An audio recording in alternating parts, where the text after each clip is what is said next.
Eleanor's hands shook as she knelt on the barn floor, pressing her palm against wood that shouldn't be warm. The compass, her dead husband's compass, spun wildly in her other hand, the needle refusing to settle, pointing at something impossible buried beneath her feet. She'd spent her last $16,000 on this cursed property. Everyone said she was crazy, a widow running from grief. They were wrong. She wasn't running from anything. She was being pulled towards something that had been waiting 70 years for her to arrive. The floor beneath her hand pulsed like a heartbeat. And in that moment, Eleanor Marsh understood. Some inheritances aren't about money. They're about finishing what the dead couldn't. The barn stood like a broken tooth against the dawn sky. Eleanor Marsh's breath came out in pale clouds as she crossed the frozen yard, boots crunching through frost that hadn't melted in days. 52 years old, alone, standing in front of a structure that looked ready to collapse if she breathed on it too hard. The doors hung crooked on rusted hinges. She pulled one open, it screamed in protest and stepped inside. Dust hung in the air like suspended time. Morning light cut through gaps in the walls, illuminating particles that danced and swirled with her movement. The smell hit her next. Old hay, rotted wood, and something metallic she couldn't quite place. Her fingers found the compass in her coat pocket. James's compass. She pulled it out, held it in her palm like she'd done 1,000 times since the funeral. The silver casing was worn smooth where his thumb used to rest. "They said I was crazy," she whispered to the empty barn. That grief had broken something in me. She turned the compass over. The needle spun lazily, catching the light. Maybe they were right. The barn groaned around her. Wind, or something settling deep in its bones. Eleanor moved forward, past rusted tools and collapsed stalls, until she reached the center of the space. That's when she saw it. One section of the floor didn't match the rest. The boards were newer, cleaner, arranged in a perfect rectangle about 6 feet long. Someone had replaced them, recently. A crow screamed from the rafters above. Eleanor flinched, heart hammering. She knelt on the mismatched boards, her wedding ring catching the light as she reached out to touch the wood. It was smooth, cared for, completely out of place in this forgotten graveyard of a building. The compass needle spun wildly in her other hand, refusing to settle. She looked down at it, then at the floor beneath her knees. "James always said, 'Trust your instincts,'" she murmured. So here I am, in the middle of nowhere, about to tear up a stranger's floor. She pressed her palm flat against the boards. "If you can see me now, I hope you're laughing." The needle spun faster. Beneath her hand, the floor felt warm. 3 weeks earlier. Eleanor had been staring at the eviction notice for 20 minutes when her daughter called. "Mom, you can't be serious." Lisa's voice cracked through the phone speaker. "You're going to buy a farmhouse in Montana? You've never even been to Montana." Eleanor looked around her cramped Sacramento apartment, water-stained ceiling, neighbors fighting through thin walls. The couch where James had died 8 months ago, too weak to make it to the hospital. "I can't stay here anymore," she said quietly. "So move somewhere normal. Get a condo, find a place near me and the kids." Lisa paused. "Don't run away to the middle of nowhere because you're grieving." But Eleanor had already made up her mind. The farmhouse listing had appeared at 2 in the morning, during one of those sleepless nights that had become her normal. $18,000 or best offer. 170 acres. Barn included. The photos showed decay and abandonment, but Eleanor saw something else. Space. Quiet. A place where she could breathe without everyone's pity pressing down on her chest. She'd offered $16,000, every penny she had left after the medical bills. The realtor had called her back within an hour. "Ma'am, I have to be honest with you." The woman's voice carried equal parts relief and concern. "That property's been abandoned since 1987. There's a reason it's so cheap. The locals won't go near it, and the last 3 buyers backed out after visiting." Eleanor had asked why. The realtor had gone quiet for a long moment. Just strange stories. Nothing concrete. But people say it feels wrong. And the barn, she'd stopped herself. Look, I'm legally obligated to tell you the structure's unsound and you're buying as is. No warranties, no refunds. I'll take it, Eleanor had said. Now, standing in front of the property for the first time, she understood what the realtor meant. The farmhouse looked like it was melting into the earth. Windows broken, porch sagging, paint peeled away by decades of wind and snow. And behind it, that massive barn, leaning like it might fall at any moment. Eleanor pulled James's compass from her pocket, ran her thumb over the worn silver. He'd carried it on every hiking trip, every camping weekend, said it always pointed home. Well, she whispered to him, to the empty sky, to herself. This is home now. She tucked the compass away and walked toward the farmhouse. The neighbors could whisper. Lisa could worry. The realtor could warn. Eleanor had spent 8 months drowning in a city that felt too small and too crowded at the same time.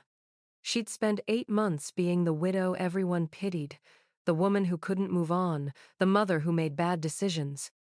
Maybe they were right about all of it. But at least here, in the middle of nowhere, with 170 acres and a barn full of secrets, she could fail on her own terms. The farmhouse smelled like decades of abandonment.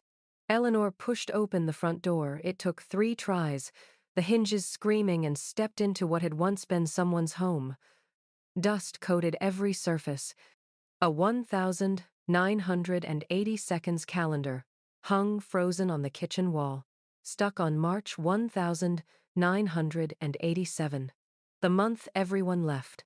She set her sleeping bag down in the least damaged bedroom and hung James's compass on a nail above where her pillow would be. A small ritual. Something to make this place feel less like exile. The sink worked, barely. Rust-colored water coughed out after a full minute of groaning pipes. But it was water. One small victory in a house full of failures. Eleanor spent the first day just walking through rooms, taking inventory of what could be saved and what was already lost. In what must have been a child's bedroom, she found drawings still taped to the wall. Crayon stick figures holding hands under a smiling Sunday.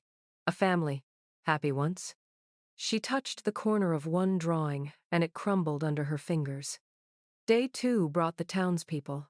The hardware store was 30 miles away, tucked into a town that looked like it had stopped growing in 1975. Eleanor loaded a cart with basics nails, wood putty, painter's tape, and tried to ignore the stares. The owner, an elderly man named Frank, rang up her purchases with slow, deliberate movements. "You bought the Holloway place," he said. Not a question. Eleanor nodded. Frank's weathered hands paused over the register. "Jesus, lady, nobody's lasted more than a few weeks there." "I'm not planning to leave," Eleanor said quietly. He looked at her like she'd just told him she planned to fly. "Don't go in that barn alone. And if you hear anything at night," he stopped himself, shook his head. "Best, just ignore it." Before Eleanor could ask what that meant, a younger woman approached from the back of the store. 40-something. Kind eyes, cautious smile. "I'm Sarah," she said, glancing at Frank before continuing. "My grandmother knew the Holloways. If you need anything, I'm at the diner most Thursday mornings." It felt like an offer of something more than coffee. Eleanor took it. The repairs started slow. She patched the worst holes in the roof with plywood and prayer, boarded up broken windows, cleared brush from the porch until her hands blistered and bled. Every time she looked up, the barn was there, watching, waiting. She'd walked around the outside on day 3, studying its construction. The structure was massive, far bigger than any hobby farm would need. The red paint had peeled away in long strips, revealing gray wood beneath. But the bones were solid, built to last. That's when she noticed something odd.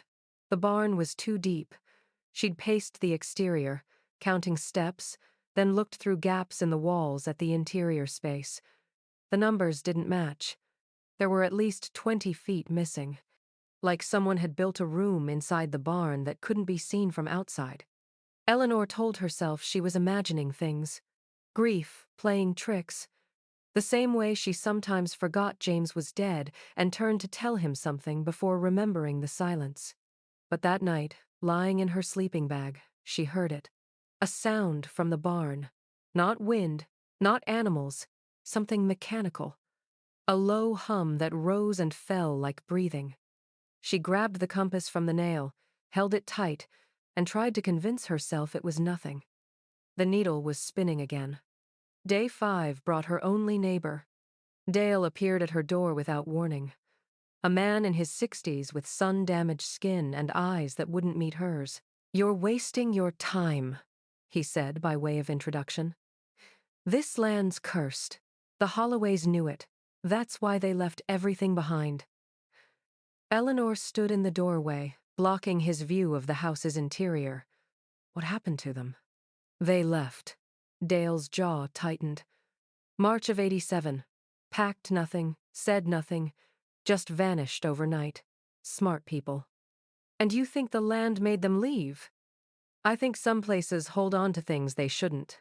He finally looked at her, and Eleanor saw something in his expression that wasn't hostility. It was fear. "That barn, don't go poking around in there." "It's my barn," Eleanor said softly. Dale turned to leave, then paused. Martha Holloway was a good woman. Didn't deserve what happened. He walked away before Eleanor could ask what that meant. By day 7, Eleanor had fallen into a routine. Wake at dawn, coffee made on a camp stove, repairs until her body gave out, canned soup for dinner, sleep in a sleeping bag on the floor of a house that creaked and settled around her like it was learning her rhythms. She talked to James while she worked, told him about the progress, the setbacks, the way the sunset looked over the mountains. Sometimes, she could almost feel him answering. The compass stayed in her pocket during the day, hung above her pillow at night.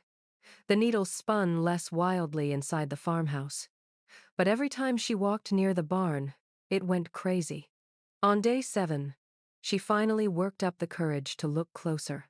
The barn's main doors were rotted but functional. She'd opened them on day 2, seen the expected interior old stalls, rusted tools, hay molding into the floor. But there were other doors, smaller ones. And on the north side, partially hidden by overgrown vines, she found double doors she hadn't noticed before. They were secured with a padlock, not an old one, rusted and forgotten. This lock was modern, maybe 10 years old, the keyhole shiny, recently used. Eleanor pulled out her phone and snapped a picture. The evening light caught the metal, making it gleam against the decaying wood. Someone had been maintaining this lock. Recently. While the rest of the property rotted into the earth, someone had been coming here, opening these doors, keeping whatever was behind them accessible. She reached out and touched the lock, cold, metal against her palm. From inside the barn, that mechanical hum started again. Louder this time. Insistent. The compass in her pocket began to vibrate. Eleanor yanked her hand back, heart pounding. She looked around the empty property, suddenly aware of how alone she was, how far from help, how completely isolated. The sun was setting. The barn cast a long shadow across the frosted ground. She should go inside, lock herself in the farmhouse, wait for morning. But Eleanor didn't move. She stood there, in the fading light, one hand on the modern padlock, the other gripping the compass through her coat pocket. The hum stopped. In the sudden silence, she heard something else. A voice. Not outside. Inside her head. Or maybe just her memory playing tricks. James's voice, from a camping trip 5 years ago, when they'd gotten lost in the Sierras and the compass had stopped working properly. When something doesn't make sense, Elle, it usually means you're not asking the right questions yet. Eleanor looked at the padlock again, then at the barn, then at the farmhouse behind her, where she'd hung his compass like a prayer. "What questions should I be asking?" she whispered. The wind picked up, rattling through the barn's broken boards, and from somewhere inside, something metallic shifted and fell. Eleanor didn't sleep that night. She lay in her sleeping bag, staring at the compass hanging on the nail above her, watching the needle spin in slow, lazy circles. No wind, no explanation, just movement where there shouldn't be any. At 3 in the morning, she gave up pretending and made coffee on the camp stove. By dawn, she was at the library in town. The building was small, tucked between a closed pharmacy and a barber shop that looked like it had been there since Montana was a territory. Eleanor was the only person inside except for the librarian, a woman in her 70s who looked up from her desk with surprise. "We don't get many visitors," she said. "I'm looking for information about a property," Eleanor said. "The Holloway farm, out on Route 47. The librarian's expression shifted. Not quite fear, more like recognition of something she'd hoped to forget. "You bought that place." Eleanor nodded. The woman stood slowly, joints creaking. "Give me a minute." She disappeared into a back room and returned carrying a cardboard box labeled Local History, 1980 seconds. She set it on a reading table with a soft thud. "Everything we have on the Holloways is in here," she said. "Not much. They kept to themselves." And after they left, she stopped, choosing her words carefully. People didn't ask questions, seemed healthier that way. Eleanor opened the box. Inside were newspaper clippings, a few photographs, and a thin folder of property records. She spread them across the table like pieces of a puzzle she didn't know how to solve. The Holloways had bought the property in 1985. Thomas, Martha, and their 8-year-old daughter, Claire. They'd paid cash. The article mentioned Thomas had been an engineer, Martha a teacher. Normal people. Nothing strange. Then she found it. A photograph from February 1987, printed in the local paper under the headline, Teacher Awarded Grant for Historical Preservation. Martha Holloway stood in front of the barn, holding a certificate, smiling. But her eyes weren't smiling. They looked terrified. And in her other hand, partially visible, was something that made Eleanor's breath stop. A compass, silver, with the same worn casing as James's. Eleanor pulled out her phone, zoomed in on the photo until the image pixelated. The compass in Martha's hand had the same scratch across the top, the same manufacturer's mark on the edge. It was identical. "Impossible," Eleanor whispered. She photographed everything in the box, thanked the librarian, and drove back to the farmhouse with her mind racing. That afternoon, she met Sarah at the diner. The place was mostly empty, a Tuesday lunch crowd of 3 old men nursing coffee and pie. Sarah sat in a corner booth, and she'd brought something with her. A shoebox. "My grandmother died last year," Sarah said as Eleanor slid into the seat across from her. "I found this when we were clearing her house. She'd kept it hidden in her closet for decades." She pushed the box across the table. Inside were letters. Dozens of them, tied with string, all addressed to someone named Margaret Chen, Sarah's grandmother from Martha Holloway. Eleanor's hands shook as she untied the string and unfolded the first letter. "Margaret, Thomas found something. I can't write about it here, but it's big, government big. He thinks they buried it and hoped everyone would forget, but it's still there, under the barn, and now we know about it. I'm scared." The letter was dated the 15th of January, 1987. Eleanor read through more of them, her coffee going cold, her heart pounding harder with each page. Martha's letters painted a picture of growing paranoia. Thomas had discovered something while doing renovation work on the barn, something that shouldn't have been there. They'd tried to report it, contacted federal agencies, wrote to senators, but instead of help, they'd received visits from men in suits who told them to forget what they'd seen. The final letter was dated the 2nd of March, 1987.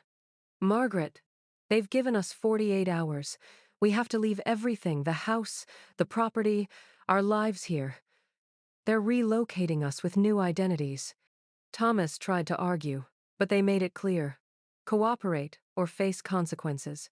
For Claire's safety, we have to go. I'm leaving something behind. Instructions.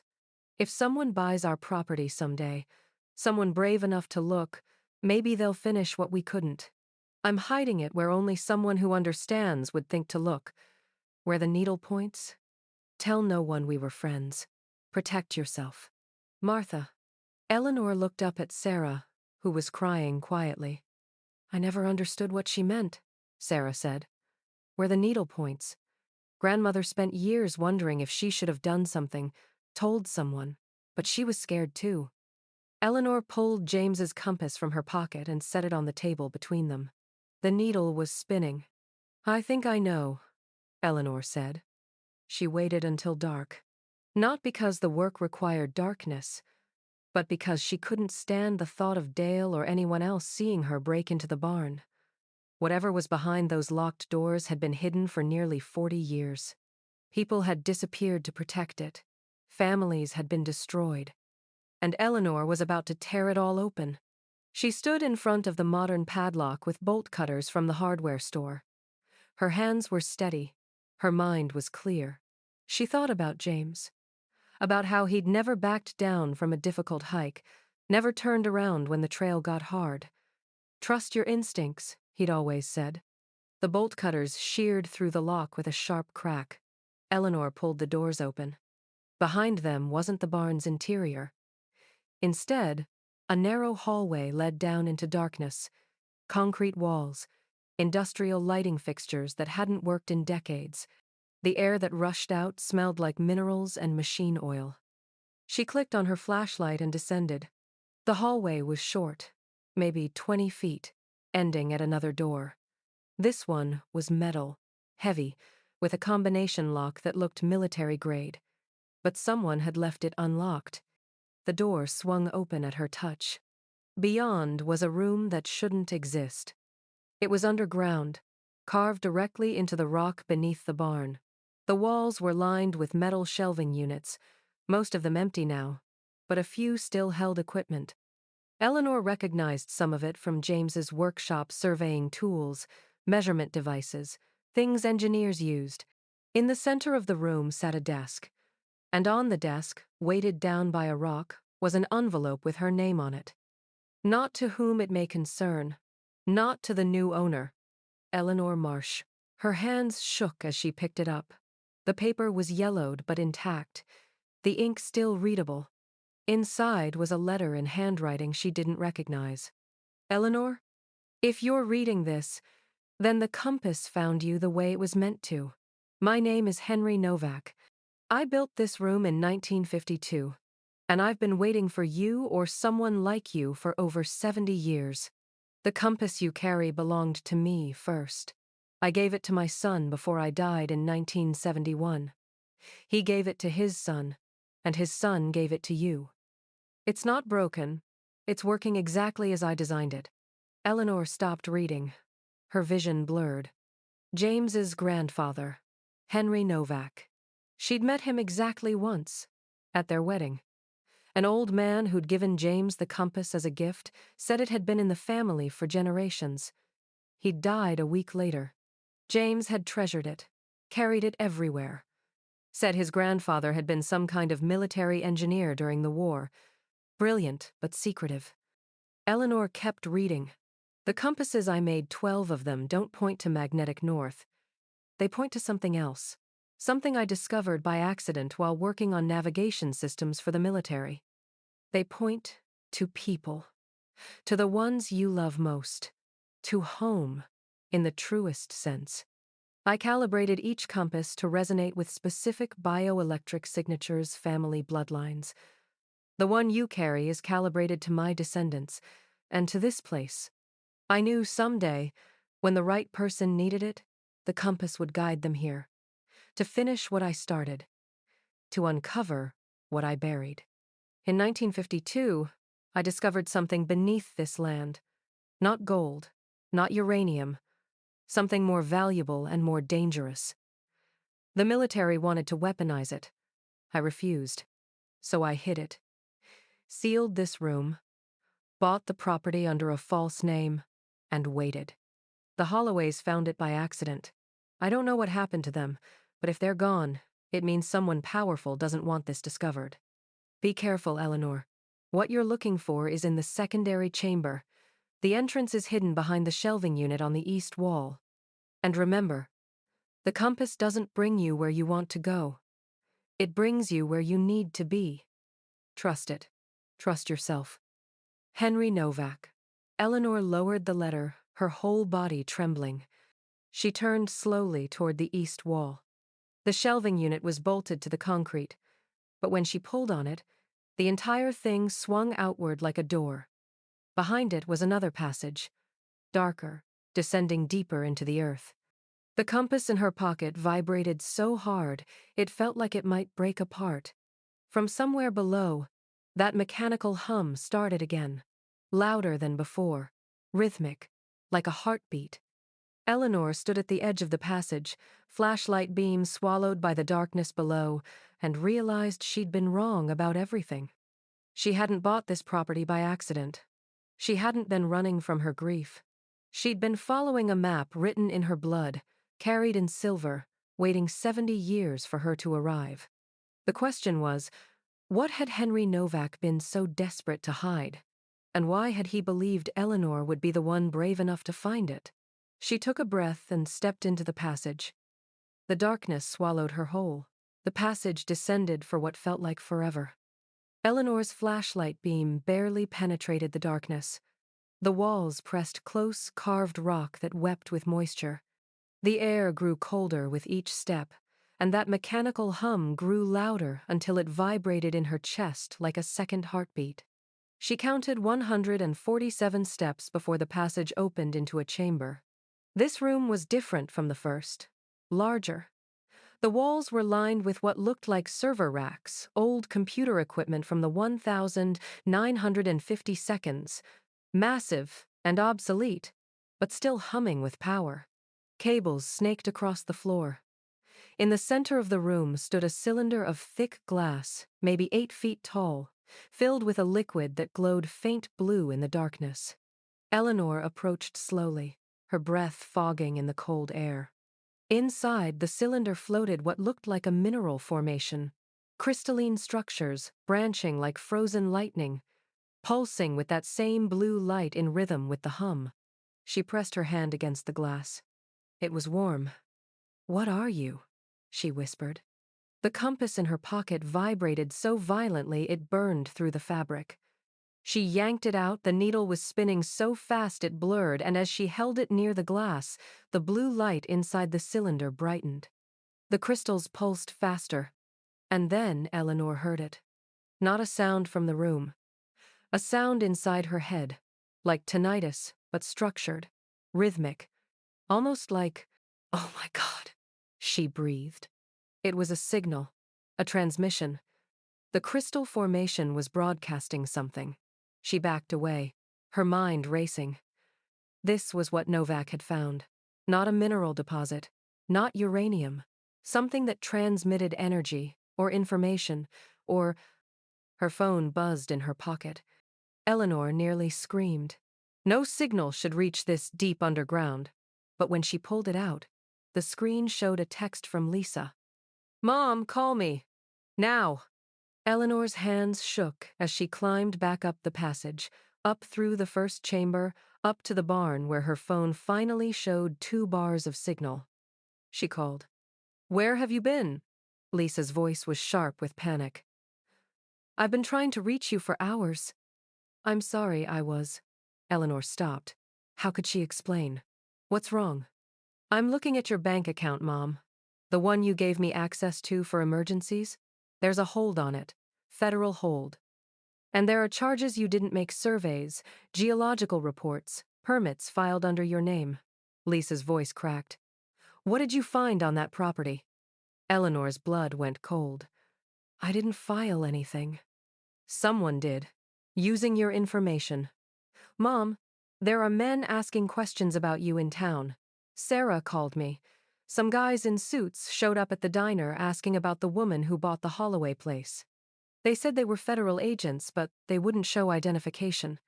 The flashlight slipped from Eleanor's grip, clattering on the barn floor. "Mom? Are you there?" "I'm here." Eleanor's voice came out hollow. "Lisa, I need you to listen carefully. Don't come here. Don't tell anyone where I am." And the call dropped. Eleanor stared at her phone. 1 bar, then none. And then she heard the vehicles. 3 SUVs pulled up the driveway just after midnight. Eleanor watched from the farmhouse window, every light off, heart hammering against her ribs.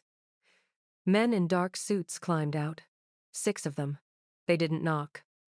They just spread out across the property, flashlights sweeping the darkness. One of them headed straight for the barn.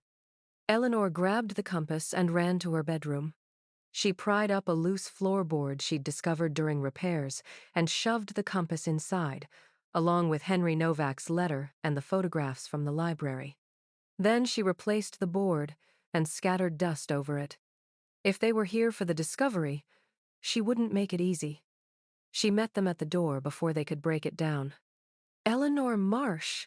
The lead agent was maybe 40, clean cut, with eyes that showed no emotion. "Yes. We need to talk about your property.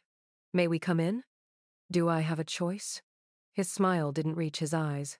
"Not really." They sat at her card table, the only furniture she owned, while the other agents searched the farmhouse with efficient, practiced movements. Eleanor watched them tear through her few belongings with growing numbness. "You've been doing some exploring," the lead agent said. "Not a question. It's my property." "Actually, there's some question about that." He pulled out a file, spread papers across the table. "The land deed you received has some irregularities. The property boundaries include subsurface rights that were never legally transferred in 1985. Those rights are still owned by the federal government." Eleanor's throat tightened. "That's not what my deed says." "Your deed is incomplete. The realtor who sold you this property failed to disclose, whether through ignorance or malice, that portions of what lies beneath your barn are classified government property. And you just happened to find out about this now? After 40 years? The agent's expression didn't change. "We've been monitoring the property. When our sensors detected unauthorized access to the sealed chamber, we responded."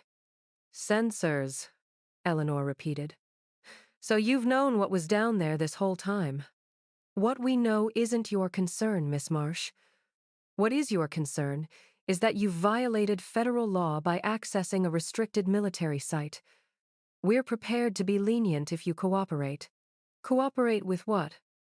"Tell us what you found. Give us any documentation, photographs, or materials you removed from the chamber. Sign a non-disclosure agreement. And sell the property back to the government for what you paid for it." Eleanor felt her hands curl into fists under the table. "And if I don't? Then we'll seize the property under eminent domain. You'll lose everything you invested. And we'll open an investigation into whether you violated the Espionage Act." The room spun slightly. Eleanor forced herself to breathe. "I found nothing," she said. "Just old equipment. I took nothing." The agent studied her for a long moment. Then he stood. "We'll be conducting a thorough search. If you're lying, we'll know." He gestured to his team. "Check everything. Floorboards, walls, the vehicle, everything." They tore the farmhouse apart for 3 hours. Eleanor sat outside on the rotting porch, wrapped in her jacket, watching the barn. More agents had gone down into the chamber. She could see their flashlight beams through the gaps in the walls, moving like ghosts.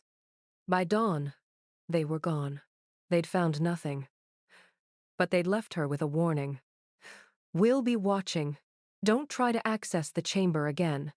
And Miss Marsh? Sometimes people who dig too deep end up like the Holloways. Relocated. Forgotten. We'd hate for that to happen to you." Eleanor sat alone in the ruins of her farmhouse. They'd destroyed what little she'd built. Torn up floorboards, shattered the few dishes she'd unpacked, even ripped apart her sleeping bag looking for hidden documents. She pulled up the board where she'd hidden the compass and Henry's letter. Still there. They'd missed it. Small comfort. Her bank account was frozen. Her property was contested. And somewhere in Washington, powerful people were deciding whether she was worth silencing permanently. Eleanor held the compass in her shaking hands and thought about running. Lisa had texted again. "Mom, please just leave. Come stay with us. This isn't worth dying for." Maybe Lisa was right. Maybe this was bigger than one grieving widow. Maybe Henry Novak had been wrong to think his great-grandson's wife could finish what he'd started. She was nobody. A night shift nurse. A woman so broken by loss that she'd fled to the middle of nowhere hoping to outrun her own shadow. What made her think she could fight the federal government? The compass needle spun slowly in her palm. Eleanor watched it turn, and for the first time since James died, she felt the full weight of her loneliness crush down on her chest. She'd been fooling herself. The compass hadn't guided her here. Grief had. Desperation had. The same impulse that made drowning people grab at straws. There was no grand purpose. No destiny. Just a widow who'd bought a cursed property and stumbled into something she should have left buried. She should sell. Take whatever they'd give her. Go live with Lisa. Let the secret stay secret. Eleanor stood and walked to the barn one last time. She stood at the entrance to the hidden passage, looking down into darkness. Behind her, the sun rose over the mountains, painting the frost gold. "I'm sorry," she whispered. To Henry Novak, to Martha Holloway, to James. "I'm not strong enough for this." She turned to leave. And that's when she saw it. Carved into the barn wall, hidden behind where the padlock had been, were words scratched into the wood. Fresh scratches. Recent. "Eleanor, the compass doesn't point to treasure. It points to truth. You're closer than they know. Trust the needle. M.H. Martha Holloway. Or someone pretending to be Martha Holloway. The carving was new, the wood beneath still pale where the bark had been stripped away. Someone had left this message recently, maybe even while Eleanor was being interrogated. She pulled out the compass. The needle had stopped spinning. It pointed directly at the message, then swung slowly to point deeper into the barn, not toward the hidden passage she'd already found, but toward the northwest corner. A corner she hadn't explored yet. Eleanor's exhaustion evaporated. She'd been looking in the wrong place. The chamber below was what Novak wanted them to find. A distraction. The real secret was somewhere else. The compass pulled her forward like a leash, and for the first time since the agents left, Eleanor smiled. "Okay, James," she whispered. "One more hike, one more trail. Let's see where this leads." She followed the needle into the darkness. The northwest corner of the barn was piled with debris-rotted hay bales, broken tools, 50 years of accumulated neglect. Eleanor started pulling it away, guided by the compass needle that pointed with absolute certainty at a spot on the floor. Beneath the hay, she found wood, not barn floor, a trapdoor, painted to blend with the surrounding planks but clearly added later, maybe in the 1,960 seconds or 70 seconds. She pried it open. Below was a small space, barely 4 feet deep. Not another elaborate chamber, just a hole in the ground, and inside it, a metal box. Eleanor's hands shook as she lifted it out. The box was weatherproof, sealed with wax. On the lid, written in paint marker, "For the one the compass chooses." She broke the seal. Inside were 3 things: a stack of journals bound in leather, a folder of photographs, and a small velvet bag. Eleanor opened the bag first. Inside was another compass, identical to James's. But when she compared them side by side, she saw the difference. This one had a serial number engraved on the back. HN001. The prototype. James's was HN004. She opened the first journal. "My name is Henry Novak. This is not a story about what I discovered beneath this land. This is a story about what I created and why I had to hide it from the world." Eleanor read by flashlight, her breath coming faster with each page. Henry Novak hadn't discovered the crystal formation. He'd created it. In 1947, while working on military navigation systems, he'd stumbled onto something impossible: a way to convert human bioelectric energy into a measurable, transmittable signal. The crystals weren't natural. They were grown in a lab, designed to resonate with specific electromagnetic frequencies, the frequencies produced by human emotion, human connection, human love. The compasses didn't point to people. They pointed to the echoes people left behind. "I made them for soldiers," Novak wrote, "so they could find their way home even when home was just a memory." But the military saw a different application. They wanted to track people, monitor them, use the strongest human connections as surveillance tools. I refused. I destroyed my research, or so they thought. Eleanor turned the page, her vision blurring with tears. "I kept one sample, the first successful crystal, and I hid it here, under land I purchased with money they didn't know I had. I built the underground chamber as a decoy, filled it with a replica, something that would look valuable enough to satisfy anyone who came searching. But the real crystal, the one that works, is buried 200 feet beneath where you're standing. Deep enough that their sensors can't detect its specific signature.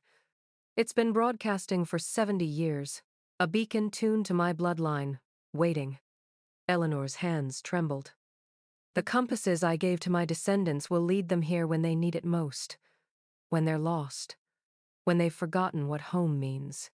The crystal will call to them through grief, through loneliness, through the spaces where love used to live. Because that's what I learned in all my research. Love doesn't disappear when people die.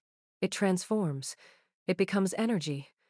It resonates at frequencies we can't hear but can still feel. The crystal amplifies that resonance, makes it strong enough to guide us." She turned to the photographs. The first showed Henry Novak, young, maybe 30, standing in front of this very barn, with a woman and a small boy, his wife and son, James's grandfather as a child.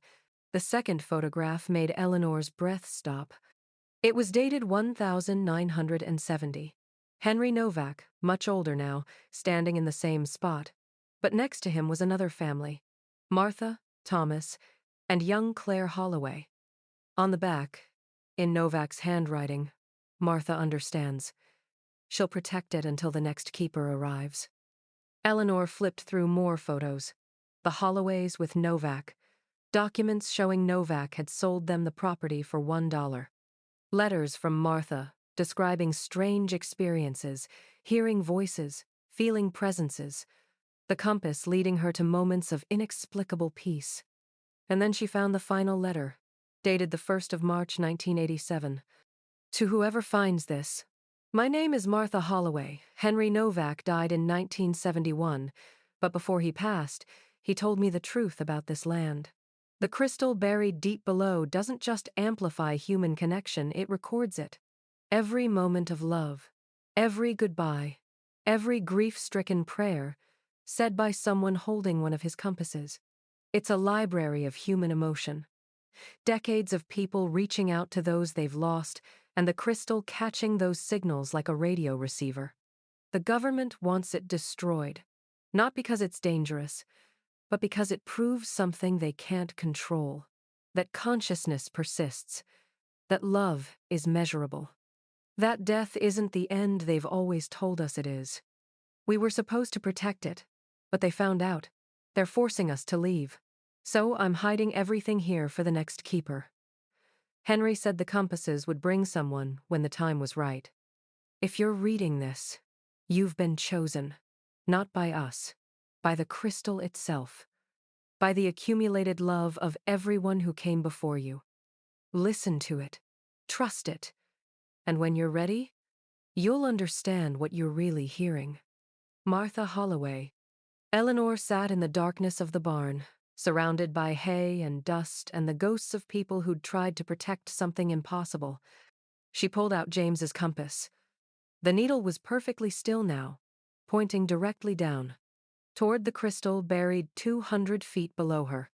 And then she understood. All those nights she'd heard the mechanical hum. All those moments the compass had spun wildly. They weren't malfunctions. They were James. The crystal had been amplifying his resonance, the bioelectric echo he'd left behind in every object he'd touched, every place he'd loved. The compass he'd carried for 30 years was soaked in that signal, and when Eleanor brought it here to the place where the crystal could amplify it, she'd effectively brought James home. The hum wasn't mechanical. It was the sound of accumulated connection, of love refusing to dissipate, of every person who'd ever held one of Novak's compasses and reached out into the darkness hoping someone would reach back. Eleanor's grief hadn't broken her. It had made her receptive, open to frequencies most people never heard because they never needed to listen that desperately. "Oh, God," she whispered. She stood on shaking legs and walked back to the farmhouse. The sun was rising, painting everything gold. She went to her bedroom, pulled up the floorboard, and retrieved the compass. She held it in both hands and closed her eyes. "James," she said, "if you're there, if any of this is real, show me."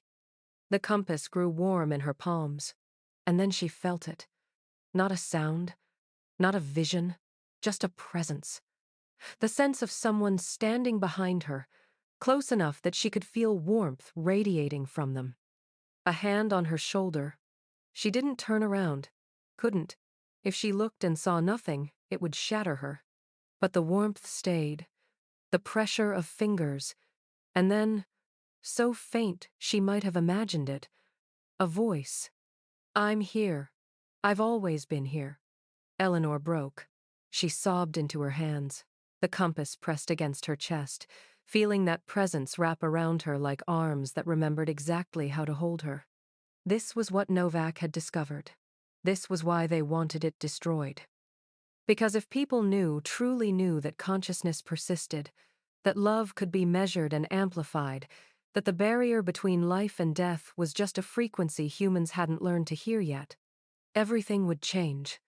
Eleanor stood in the ruins of her farmhouse, holding a compass that pointed to impossible things, and understood what she had to do. The federal agents would come back. They'd seize the property, bury the crystal again, silence anyone who knew the truth. Unless she got there first. Unless she told the world what Henry Novak had been protecting for 70 years. That love doesn't end. It just waits for us to learn how to listen. Eleanor made copies of everything. She spent the next 3 days photographing every page of Novak's journals, scanning Martha's letters, documenting the compasses and the hidden trapdoor. She uploaded it all to encrypted cloud storage under Lisa's name, sent copies to Sarah, and mailed a USB drive to a journalist she'd never met but whose work on government cover-ups she'd followed for years. If they came for her, the truth would survive. On the 4th day, she called the federal agents. "I want to make a deal," she told the same man who'd threatened her with the Espionage Act. There was a long pause. "We're listening. I keep the property. You unfreeze my accounts. And you leave me alone." Eleanor's voice was steady.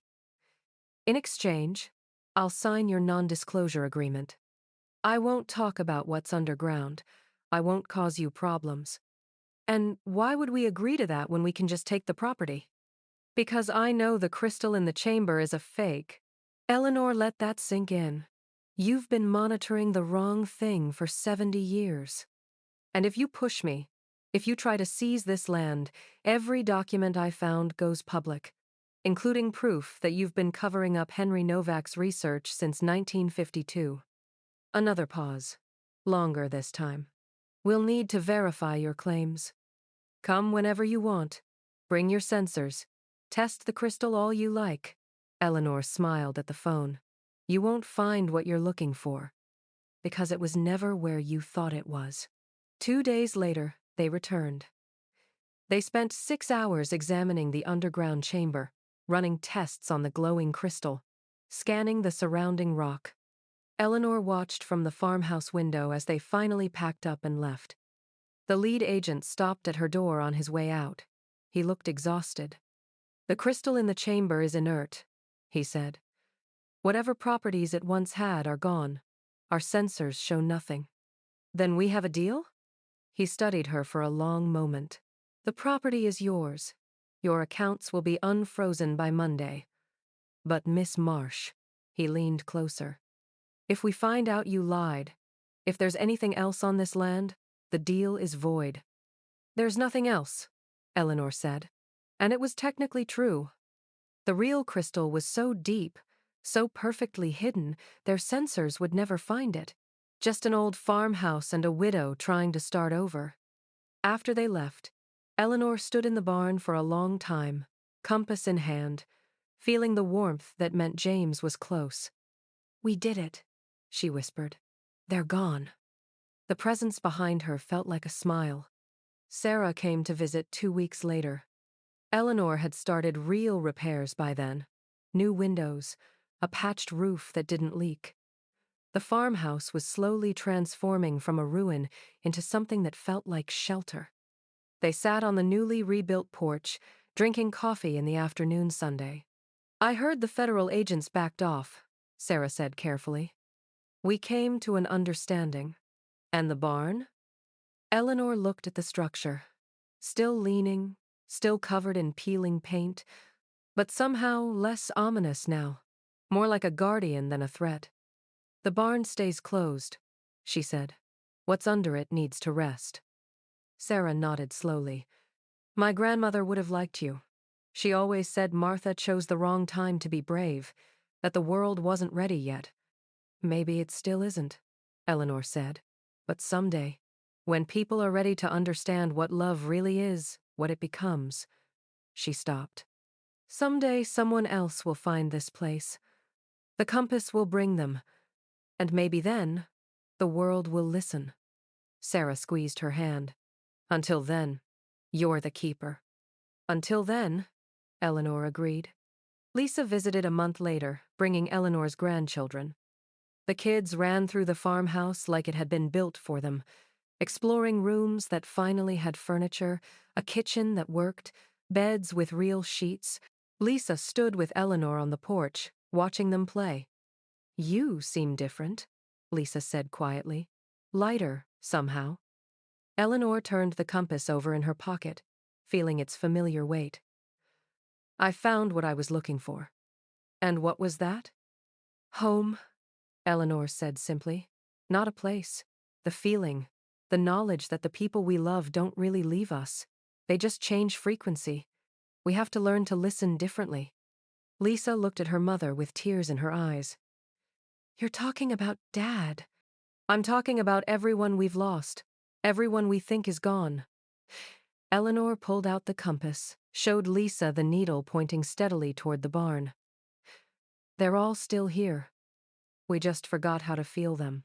Lisa hugged her then, tight and long, and Eleanor felt the resonance between them, mother and daughter, grief and healing, the frequencies that connected one generation to the next.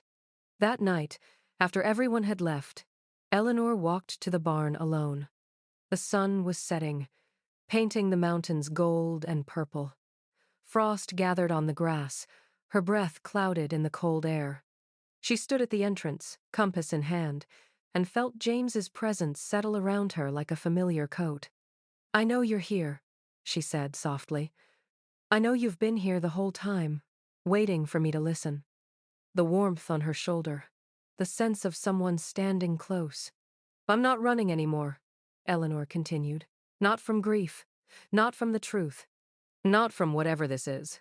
She looked up at the barn, at the land stretching around her, at the life she'd built from rubble and secrets. "This is home now, our home, and I'm going to protect it. Protect what you led me to find." The compass needle spun once, then settled, pointing directly at her heart. Eleanor smiled through tears. She understood now what Henry Novak had learned, what Martha Holloway had tried to preserve, what the crystal had been recording for 70 years. Love doesn't end when people die. It transforms into something that pulls us forward, guides us home, whispers to us in the dark that we're not alone. The farmhouse behind her glowed with light from every window. The barn stood guardian over secrets that would wait another generation, another lifetime, until the world was ready. And Eleanor Marsh, widow, keeper, the woman everyone had called crazy for buying a cursed property, stood between them both, holding a compass that pointed to impossible things. Finally, after 8 months of drowning, she could breathe. "Thank you," she whispered, to James, to Henry Novak, to Martha Holloway, to everyone whose love had resonated through that crystal buried deep in the earth. "Thank you for bringing me home." The presence behind her felt like a kiss on her forehead, and then, gently, it faded. Not gone, never gone, just resting, waiting, like the crystal itself, humming quietly in the darkness, holding every goodbye ever whispered into the frequencies only grief can hear. 2 years later, Eleanor stood in the garden behind the farmhouse, pulling carrots from soil that had finally learned to grow things again. Her hands were calloused now, strong from work that mattered. The farmhouse gleamed in the afternoon sun, windows whole, paint fresh, a home that had forgotten how to crumble. Lisa visited every month. The grandchildren called it Grandma's Magic House, though they didn't know why. They just knew it felt peaceful there, safe, like the land itself was holding them gently. Eleanor had started hosting people, quietly, through word of mouth. Others, like her widows, widowers, anyone drowning in grief who needed a place where loss felt less like an ending. They came for weekends, walked the property, sat in the barn that Eleanor had finally restored, its red paint bright against the Montana sky. Some of them brought compasses, old family heirlooms they'd carried for years without understanding why. Eleanor would smile and say nothing. But sometimes, late at night, she'd hear the hum from deep below, a little stronger, a little clearer. The crystal was still recording, still amplifying, still proving that love was the only thing humans made that refused to die. She kept James's compass on the kitchen windowsill now, where morning light caught the silver casing. The needle pointed steadily toward the barn, always toward the barn, toward home. Sometimes Eleanor wondered who would come next. When she was gone, when another keeper was needed, would the compass find them? Would grief make them receptive enough to hear the frequencies most people missed? She thought about Martha Holloway, who'd sent that carved message from wherever witness protection had taken her. About Henry Novak, who'd spent his life hiding proof that consciousness persisted. About James, whose love had pulled her across 3 states to a place she'd never heard of.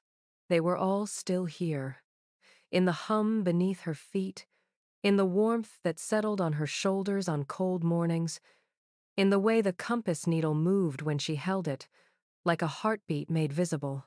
Eleanor had come here believing she'd bought a worthless property with her last dollars. Instead, she'd bought proof that nothing we love is ever truly lost. It just waits for us to learn how to listen. She picked up the compass, held it against her heart, and smiled at the mountains painted gold by the setting Sunday. "Thank you," she whispered, for the grief that made her brave enough to follow impossible directions, for the loss that taught her how to hear, for the barn full of secrets that brought her home. Sometimes the most broken people find the most beautiful truths. Sometimes a widow buying a cursed farmhouse is exactly where a story about love needs to begin. And sometimes, if you're brave enough to trust your grief, it will lead you somewhere you never expected, somewhere you were always meant to be. Eleanor set the compass back on the windowsill and returned to her garden. Behind her, the farmhouse stood solid against the wind. The barn kept its secrets. And somewhere deep in the earth, a crystal hummed with 70 years of love, waiting for the next lost soul brave enough to listen. She had stopped running from James's death. And finally, she had started running toward her own life. If this story touched you, share it with someone who needs to know that love doesn't end, it just changes frequency. And if you've ever felt pulled toward something everyone said was worthless, trust that instinct.